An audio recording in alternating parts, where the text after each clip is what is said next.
Can a man who wore a simple tunic, wandered barefoot through a dusty marketplace, and never wrote down a single word possibly have anything to teach us today? It's a fair question, isn't it? We live in an age of dizzying technological marvels, of instant global communication, and of challenges so complex they can feel utterly overwhelming. Our world is one of smartphones, artificial intelligence, and space exploration. What could we possibly learn from ancient Athens, a city-state that existed 2.5 millennia ago? It all seems so distant, so utterly disconnected from the frantic, glowing, buzzing reality of our modern lives. The problems of ancient Greece, one might think, are best left in the pages of history books, fascinating artifacts of a time long past. Yet I put it to you that this assumption, however logical it may seem on the surface, misses something profoundly important. It overlooks the simple yet staggering truth that while our tools have changed, we haven't.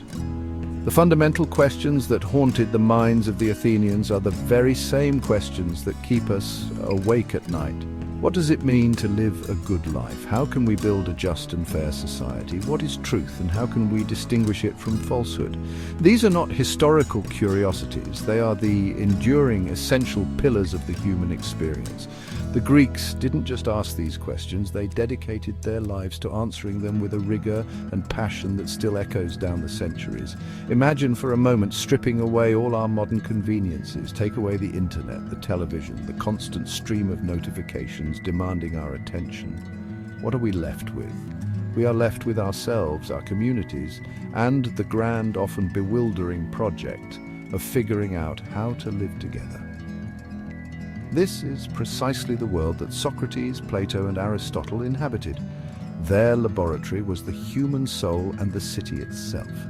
They wrestled with the timeless problems of ethics, governance, and knowledge, not as abstract academic exercises, but as urgent practical matters that determined the fate of individuals and their society. Their insights, born from pure reason and relentless inquiry, are perhaps more relevant now than ever before. And so we return to our initial question: can ancient wisdom truly help us navigate our modern maze? I believe the answer is a resounding and unequivocal yes. In an era saturated with information but starved of wisdom, where opinions are shouted but rarely examined, the clear, methodical thinking of these ancient giants offers a lifeline. It provides a compass to help us find our bearings in a sea of misinformation, and a toolkit for building a better, more thoughtful world. The journey back to ancient Athens is not an act of nostalgia. It is an essential pilgrimage to rediscover the foundations of our own civilization, and, in doing so, to find the tools we desperately need to shape our future. In the bustling, sun-drenched heart of ancient Athens, something truly extraordinary began to unfold. It was a revolution not of swords and shields, but of thoughts and words. At the center of this intellectual explosion stood a remarkable trio: Socrates, his brilliant student Plato, and Plato's own prodigious pupil Aristotle. These three men, linked in a direct chain of teaching and learning, laid the very groundwork for Western philosophy, and their ideas have rippled through history, shaping the world in which we live today. They were not merely chin-stroking navel-gazers, they were architects of ideas, constructing the conceptual frameworks that would support the pillars of democracy, ethics, and science for millennia to come. Socrates, the gadfly of Athens, was the starting point. He was a man of the people, a stonemason by trade, who preferred the lively chaos of the public square, the agora, to the quiet solitude of a study. He challenged everyone he met, from powerful statesmen to humble craftsmen, with probing questions about the nature of virtue, justice, and knowledge. He famously claimed that his only wisdom lay in knowing that he knew nothing. This profound humility was not a sign of ignorance, but rather the engine of his relentless quest for truth. He forced his fellow citizens to examine their own beliefs, to peel back the layers of assumption and prejudice, and to confront the uncomfortable gaps in their own understanding. Following in his master's footsteps, Plato took Socrates' spoken inquiries and immortalized them in writing, creating magnificent philosophical dialogues that have captivated readers for centuries. But Plato did more than just preserve Socrates' legacy. He built upon it, developing his own profound theories. He gave us the concept of the forms, the idea of perfect, eternal ideals like justice, beauty, and goodness that exist in a higher realm of reality. He envisioned a utopian society, a republic ruled not by the wealthy or the powerful, but by philosopher kings, wise and virtuous leaders who'd been trained to apprehend these ultimate truths. His ideas about governance and the nature of reality have profoundly influenced political theory and metaphysics ever since. And then came Aristotle, the ultimate synthesizer and empiricist. Where Plato looked to the heavens for ideal forms, Aristotle turned his gaze to the world around him. He was a tireless observer and categorizer of reality, a proto-scientist who studied everything from the biology of marine animals to the mechanics of poetry and rhetoric. He gave us formal logic, a systematic way of reasoning that became the foundation of scientific and philosophical argument. He analyzed different forms of government, championing a balanced constitution and the rule of law. It was Aristotle who argued that our highest good, eudaimonia, is found in a life of rational activity and virtuous action. Together, these three thinkers created a powerful intellectual inheritance, a toolkit for understanding ourselves and our world. What exactly was this famous Socratic method? At its heart, it is a beautifully simple yet profoundly powerful form of cooperative dialogue. It is a shared journey of discovery based on asking and answering questions to stimulate critical thinking and to draw out ideas and underlying presumptions. Socrates never lectured. He never handed down truths from on high. Instead, he would begin with a simple question such as, what is justice or what is courage? His conversation partner, often brimming with confidence, would offer a ready-made definition, and this is where the magic and for his partner the intense frustration would begin. Socrates would gently but relentlessly dissect that definition. He would use a series of probing questions to reveal the inconsistencies, contradictions, and exceptions in his partner's thinking. For instance, if someone defined justice as paying back what one owes, Socrates might ask, what if you borrowed a weapon from a friend who has since lost his mind? Would it be just to return it to him, knowing he might harm someone? This process, known as elenchus or Socratic irony, was not designed to humiliate, though it often had that effect. Its true purpose was to clear away the debris of unexamined opinion and false certainty. It was an act of intellectual midwifery, as he called it, helping the other person give birth to their own more robust understanding. This method is so much more than a historical curiosity. It is the living, breathing heart of critical thinking. It teaches us not what to think, but how to think. It forces us to slow down, to question our own assumptions, and to build our arguments on a solid foundation of reason rather than on the shifting sands of emotion or popular opinion. In a world that often rewards the quickest, loudest, and most confident voice, the Socratic method champions humility, patience, and intellectual rigor. It reminds us that true understanding is not a destination we arrive at, but a process we must continually engage in. It's a workout for the mind, strengthening our ability to reason clearly and defend our beliefs logically. The beauty of the Socratic method lies in its accessibility. It requires no special equipment, no advanced degree, only a curious mind and a willingness to be wrong. It is a tool for empowerment, enabling anyone to challenge authority and question dogma. By learning to ask better questions of others, we inevitably learn to ask better questions of ourselves. It is a pathway to intellectual autonomy, freeing us from dependence on the pronouncements of so-called experts and gurus. Socrates' great gift was to show us that the path to wisdom begins not with an answer, but with a well-posed, honest, and courageous question. Now, let us transport this ancient method into our thoroughly modern digital world. We live in an age of information overload, a relentless fire hose of data, news, opinions, and of course, misinformation.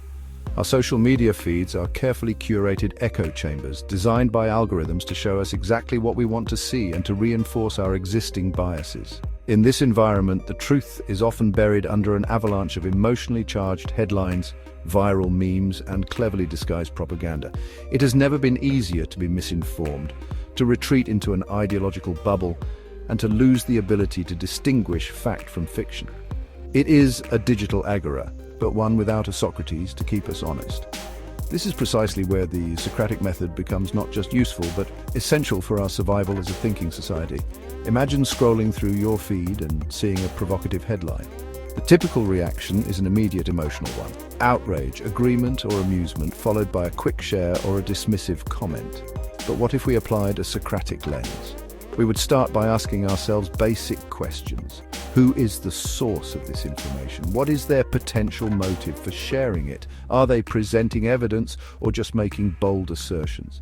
We would question the very definitions of the words used. When an article talks about freedom, what specific kind of freedom is it referring to? This process of self-interrogation acts as a crucial filter, a mental firewall against manipulation. It encourages us to engage with information actively rather than consuming it passively. Before we accept a claim as true, we must test its foundations. Does the argument hold together logically? Are there hidden assumptions that need to be examined? What might a counter-argument look like? By doing this, we move from being mere consumers of content to being critical evaluators of it. We become our own personal fact-checkers, building a more resilient and nuanced understanding of the world. It's about cultivating a healthy skepticism, not a cynical distrust, but a genuine desire to get closer to the truth. In essence, the Socratic method provides the intellectual self-defense we desperately need to navigate the 21st century information landscape. The algorithms that govern our online lives are not designed to lead us to truth. They are designed to maximize engagement, often by stoking our emotions. The discipline of Socratic questioning is a human-powered counter-algorithm. It reintroduces logic, reason, and introspection into a system that thrives on their absence. It empowers us to reclaim our own minds from the forces that seek to influence them, transforming our digital experience from one of passive consumption to one of active critical inquiry. Socrates' relentless questioning, wasn't just about abstract philosophical ideas. It actually had profound and lasting implications for how we understand justice, law, and, human rights. His own life, in fact, ended in a dramatic and tragic clash with the Athenian legal system. Accused of impiety and corrupting the youth, he was put on trial, convicted by a jury of his peers, and sentenced to death. He even had the chance to propose an alternative punishment like exile, and his friends went so far as to arrange for his escape from prison. Yet he refused both options, choosing instead to accept the verdict and drink the fatal hemlock. Why did he do this? Well, this ultimate act was his final, and maybe even his most powerful philosophical statement. Socrates argued that he had entered into a social contract with the city of Athens. By choosing to live there his whole life, he had, in a way, implicitly agreed to abide by its laws, even when those laws led to an unjust outcome in his own case. To flee would be to break this agreement, to harm the city and its laws, which he saw as the very foundation of a civilized society. For Socrates, the principle of the rule of law was more important than his own individual life. This was honestly a revolutionary idea, that laws should apply to everyone equally and that our obligation to the legal system goes beyond just our personal interests. This principle is the bedrock of every modern functioning democracy. His commitment to a higher legal and moral order laid the groundwork for the development of human rights. The Socratic search for universal definitions, for a justice that is true for all people in all places, leads directly to the idea that every individual possesses inherent dignity and certain inalienable rights. If justice isn't just the whim of the powerful, then there has to be a standard against which the actions of rulers and governments can be judged. This line of thinking challenges the old notion that might makes right, and insists that power must be constrained by ethical principles. It's honestly the philosophical DNA of documents like the Magna Carta, the Declaration of Independence, and the Universal Declaration of Human Rights. Even the mechanics of our modern courtrooms owe something to Socrates. The process of cross-examination, where lawyers for opposing sides question witnesses to test the truth of their testimony and expose inconsistencies, is a direct descendant of the Socratic elenchus. It's a structured way to get closer to the truth within an adversarial system. The goal is to strip away falsehoods, challenge assumptions, and present the jury with the most coherent and logically sound version of events. Socrates may have been a victim of his own legal system, but his unwavering commitment to reason and principle helped shape a future where justice would be sought with greater rigor and fairness. Beyond its grand applications in law and society, the Socratic method offers a deeply personal and transformative tool for individual growth.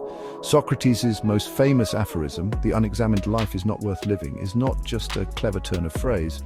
It's really a direct call to action. It's an invitation to turn the powerful lens of inquiry inward to explore the landscape of our own minds, motivations and desires. It asks us to become archaeologists of our own souls, digging through the layers of habit, fear and societal conditioning to understand who we truly are and what we truly value. This process of self-examination is the first and most crucial step on the path to a more meaningful and authentic life. How does one begin this internal dialogue? Well, it starts with asking ourselves the same kind of honest, sometimes uncomfortable questions that Socrates posed to others. Why do I hold this particular belief? Is it something I've reasoned out for myself, or is it an inheritance from my family, my culture, or my friends? When I say I want to be successful, what does that word actually mean to me? Is my definition of success truly my own, or is it one that has been sold to me by advertising and social pressure? This kind of questioning helps us identify the gap between the life we are living and the life we aspire to live, the person we are and the person we wish to become. This introspective journey can be profoundly practical. Consider a personal challenge, such as procrastination. A Socratic approach would not involve simply berating oneself for being lazy. Instead, it would prompt a deeper inquiry. What am I afraid of? Fear of failure, fear of success. What is the underlying belief that is causing me to avoid this task? By identifying the root cause, we can address it directly, rather than just struggling with the symptom. This method transforms personal development from a battle of willpower into a process of understanding and self-compassion. It allows us to become a wise and gentle guide to ourselves rather than a harsh and unforgiving critic. Ultimately, the Socratic path to personal growth is about sculpting the self. Just as a sculptor chips away at a block of marble to reveal the figure within, Socratic questioning helps us chip away at our own ignorance, our limiting beliefs, and our unexamined habits. It is a lifelong process of refinement, of striving for what the Greeks called arete, or excellence. It's about aligning our actions with our values, making conscious choices rather than reacting on autopilot, and taking responsibility for creating a life of purpose and integrity. Socrates taught us that the most important and rewarding project we will ever undertake is the crafting of our own character. Let's face it, online debates are often a cesspool of vitriol, misunderstanding, and bad faith. Conversations on platforms like Twitter, Facebook, or Reddit frequently devolve into shouting matches where the goal is not to understand, but to dominate. People talk past each other armed with pre-packaged talking points and a fierce determination to win the argument. We deploy sarcasm, insults, and straw-man arguments, building walls instead of bridges. It is the polar opposite of a productive dialogue. It is a communication breakdown on a global scale. Is there any way to elevate this discourse, to argue with more dignity and less disdain? Enter Socrates. Applying his method to online discussions can radically transform our approach. The first and most crucial shift is a change in objective. Instead of entering a debate with the goal of proving the other person wrong, we enter with the goal of understanding why they believe what they believe. This requires a genuine curiosity. We can start by asking clarifying questions in a non-confrontational tone. Could you help me understand what you mean by that term? Or, what experiences have led you to that conclusion?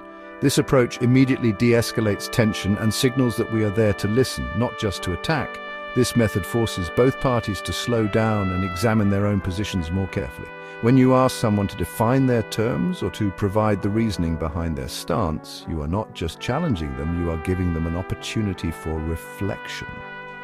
Very often, people have not fully thought through their own beliefs. A polite, Socratic question can prompt them to articulate their position more clearly, and in doing so, they may discover flaws in their own logic.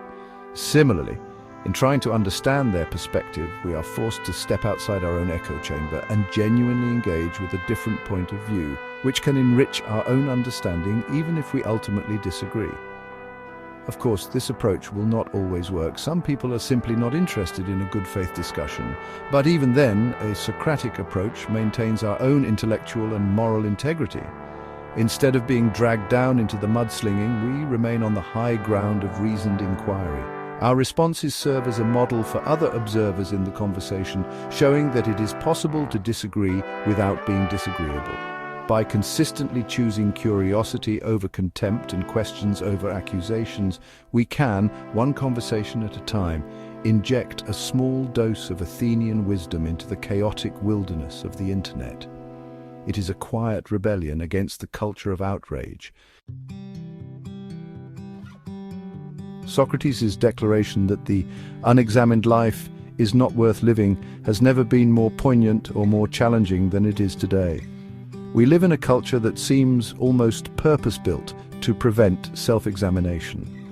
Our attention is the most valuable commodity, and 1,000 different forces are constantly vying for it. From the moment we wake up to the moment we fall asleep, we are bombarded with distractions, notifications, emails, breaking news alerts, and the infinite scroll of social media. We have become experts at filling every spare moment with external stimuli, leaving precious little room for the quiet, internal work of introspection. The modern world encourages us to live on the surface. We are prompted to curate a public persona, a highlight reel of our lives for public consumption, which often bears little resemblance to our inner reality. Success is measured by external metrics, likes, followers, job titles, and material possessions. We are pushed to be constantly productive, to optimize our time, to hustle and grind. The deep, slow, and sometimes difficult work of self-reflection is seen as a luxury and inefficiency in a system that values speed and output above all else. We have more tools for self-expression than ever before, yet we may know less about our true selves. To live an examined life today is, therefore, an act of conscious resistance. It means carving out sacred time for solitude and silence. It means deliberately disconnecting from the digital deluge to connect with oneself. It requires asking the hard questions that our culture of convenience encourages us to ignore. Am I happy, truly? Is the path I am on one that I have chosen, or one that I have drifted into? Am I living in accordance with my deepest values? These questions don't have easy answers, and the process of exploring them can be uncomfortable. It is far easier to binge-watch another series or scroll through another feed than to confront our own anxieties and aspirations. Yet, the rewards of this examination are immeasurable. It is the only way to gain agency over our own lives, to become the authors of our own stories rather than passive characters in a script written by others. It is how we find our purpose, cultivate resilience, and build a life of integrity and meaning. In an age of distraction, choosing to examine our lives is the ultimate act of self-care and empowerment. Socrates' ancient call is not a judgment, but an invitation to pause, to look within, and to discover the richness and depth that lies beneath the frantic surface of modern existence. As we stand at a crossroads facing a future filled with both incredible promise and unprecedented challenges, from climate change and political polarization to the ethical dilemmas of artificial intelligence, it is easy to feel lost. The problems seem so new, so vast, so uniquely modern. Yet, as we have seen, the echoes of ancient Athens provide more than just historical comfort. They offer a timeless and practical guide. The wisdom of Socrates and his philosophical descendants is not a relic to be admired in a museum. It is a living, breathing toolkit for thinking, for living, and for building a better future. The core principles that blossomed in that ancient city-state are the very principles we need to nurture today. The commitment to reasoned dialogue over emotional outbursts, the courage to question authority and our own assumptions, the pursuit of a just society governed by the rule of law, and the personal responsibility to live an examined, virtuous life. These are not outdated ideals. They are the essential ingredients for a healthy, functioning, and humane society. In a world awash with information, Athenian philosophy teaches us to seek wisdom. In an age of division, it teaches us how to find common ground through inquiry. The challenges of tomorrow will require more than just technological solutions. They will require philosophical clarity. As we develop powerful new technologies like AI, we will need to ask Socratic questions about their purpose and their ethical boundaries. What is the good life we want AI to help us achieve? How do we ensure these systems are designed to be just and fair? As our societies become more diverse, we will need the tools of reasoned debate to navigate our differences with respect and understanding. The future of democracy may well depend on our ability to revive the spirit of the Athenian agora in our digital public squares. Therefore, the legacy of Socrates is not behind us, but ahead of us. It is a challenge and a promise. The promise is that by embracing the principles of critical thinking, ethical reasoning, and self-examination, we can navigate the complexities of the 21st century with greater wisdom and grace. The challenge is to actually do it, to make the conscious choice to engage with the world more thoughtfully, to listen more carefully, and to question more bravely. The echoes of Athens are calling to us across the millennia, reminding us that the most powerful tool we have for shaping a better tomorrow is the one we have always possessed. The remarkable power of the human mind to reason, to question, and to strive for truth.